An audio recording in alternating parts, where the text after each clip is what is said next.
মই হেৰি শুকান মাছ আৰু মূলা। হয় নেকি? মোৰো সেই একে শুকান মাছ আৰু মূলা। জানা বহুত দিনৰ মূৰত খাইছোঁ। একদম কেতিয়া খাইছিলোঁ? জানুৱাৰীতে খাইছিলোঁ। আমিও একেই আকৌ। হয় নেকি? জানুৱাৰীতে খাওঁ। এটা কথা মনত পৰে জানা, জানুৱাৰী বুলি ক'লত আৰু মূলা আৰু শুকান মাছ বুলি ক'লে মানে কেলে তোমাৰ পিকনিকত যে খাইছিলোঁ। খোৱাৰ পিছতে মোৰ পেটটো যেনেকুৱা লাগিলে, আহি থাকোঁতে যে মইহে দিছিলোঁ গাড়ীত সেয়া। গোন্ধাইছিলে যে। হয় নেকি? তাৰপিছত আৰু কৈছে কোনে দিলে কোনে দিলে, ময়ো লগতে কৈ দিছোঁ আৰু কোনে দিলে কোনে দিলে। হয় নেকি? তাৰ লগত কেনেকৈ ময়ো কৈছিলোঁ জানা। মানে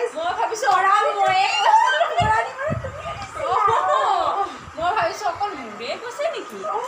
তোমাৰো কৈছিলে মানে। আৰু কি নক'বা জানানে, মই তোমাৰ লগতহে চব কথা কওঁ আৰু। হয় নেকি? তুমিও কথা নক'বা নকওঁ জানা। আকৌ এনেকুৱা আকৌ পিছত কেতিয়াবা কোনোবাই দিলে আকৌ আমাৰ বনামেই দি দিব। তাকেইতো।